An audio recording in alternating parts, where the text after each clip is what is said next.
नमस्कार। चलिए आज पृथ्वी के इतिहास की एक सबसे शानदार कहानी को समझते हैं। दुनिया की सबसे ऊंची पर्वत श्रृंखला यानी हिमालय का जन्म आखिर हुआ कैसे? ये सिर्फ चट्टानों और पहाड़ों की कहानी नहीं है, ये एक महाकाव्य है जिसे करोड़ों सालों में लिखा गया है। जब हम हिमालय को देखते हैं तो उसकी विशालता और सुंदरता देखकर हैरान रह जाते हैं। लेकिन अगर थोड़ा करीब से देखें तो इन चट्टानों की परतों में एक असाधारण कहानी छिपी है। ये परतें गवाह हैं उन अविश्वसनीय ताकतों की और एक बहुत बहुत लंबे सफर की। तो सवाल ये उठता है कि पृथ्वी की सतह पर ये विशाल सिलवटें बनी कैसे? आखिर ऐसा क्या हुआ था जिसने समतल जमीन को दुनिया की छत में बदल दिया? ठीक है, तो चलिए इस कहानी में उतरते हैं। इसे समझने के लिए हमें समय में बहुत बहुत पीछे जाना होगा, एक ऐसी दुनिया में जो आज की दुनिया से बिल्कुल अलग दिखती थी। इस कहानी की जड़ें आज से करोड़ों साल पहले की हैं, जब दुनिया के महाद्वीप आज की तरह बिखरे हुए नहीं थे, बल्कि एक विशाल भूभाग में एक दूसरे से जुड़े हुए थे। इस प्राचीन महाद्वीप का एक नाम था गोंडवाना। ये नाम हमारी कहानी के लिए बहुत जरूरी है, क्योंकि हमारा मुख्य किरदार यानी भारत का भूभाग इसी का एक हिस्सा हुआ करता था। तो गोंडवाना कोई छोटा मोटा द्वीप नहीं था। जरा सोचिए, ये एक इतना विशाल महाद्वीप था जिसमें आज के भारत, अफ्रीका, दक्षिण अमेरिका, ऑस्ट्रेलिया और यहाँ तक कि अंटार्कटिका भी एक साथ जुड़े हुए थे। कल्पना कीजिए, भारत और अंटार्कटिका कभी पड़ोसी थे। फिर पृथ्वी के अंदर की जबरदस्त शक्तियों की वजह से एक असाधारण घटना हुई। भारतीय भूभाग गोंडवाना से टूटकर अलग हो गया और यहीं से उसने अपनी एक ऐतिहासिक यात्रा शुरू की। और यहाँ से शुरू होता है एक बहुत लंबा, करोड़ों साल लंबा सफर। ये पृथ्वी के इतिहास की सबसे लंबी और सबसे धीमी यात्राओं में से एक थी। एक ऐसी यात्रा जिसने दुनिया का नक्शा हमेशा हमेशा के लिए बदल दिया। जरा इस टाइमलाइन पर नजर डालिए।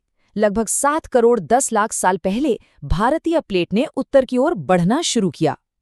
करोड़ों साल तक ये एक प्राचीन समुद्र को पार करती रही और धीरे धीरे यूरेशियाई प्लेट के करीब आती गई। ये कोई तेज दौड़ नहीं थी, बल्कि एक धीमी मगर लगातार चलने वाली गति थी। और ये नक्शा उस अविश्वसनीय सफर को दिखाता है।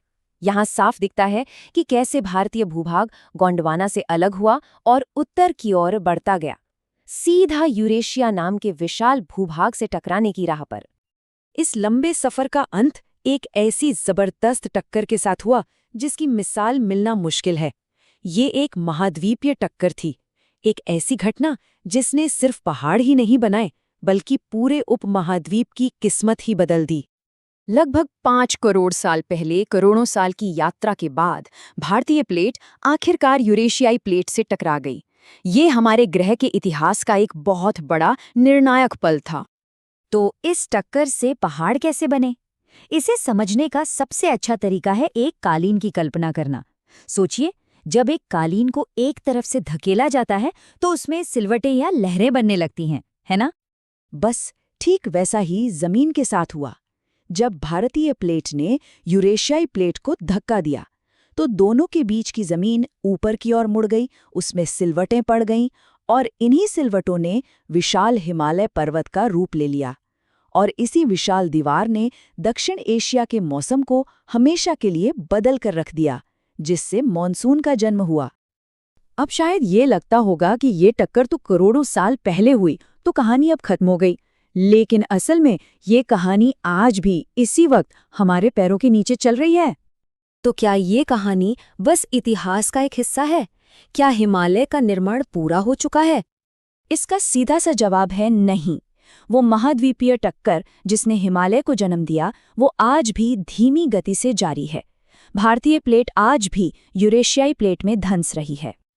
और ये किस रफ्तार से हो रहा है? लगभग 5 सेंटीमीटर प्रति वर्ष की रफ्तार से। सुनने में शायद ये ज्यादा ना लगे, लेकिन भूविज्ञान के पैमाने पर यह बहुत तेज गति मानी जाती है। इस गति को अगर समझना हो तो ऐसे सोचिए कि ये हमारे बालों के बढ़ने की रफ्तार से भी काफी धीमी है। फिर भी इस धीमी और लगातार हो रही गति में पृथ्वी की सतह को बदलने की जबरदस्त ताकत है।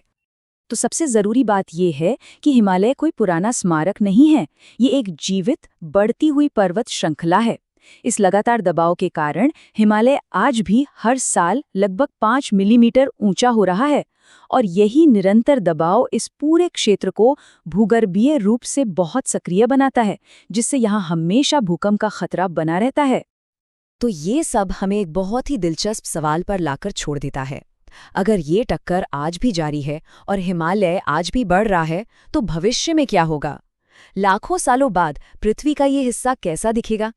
ये एक ऐसी कहानी है जिसे पृथ्वी आज भी लिख रही है।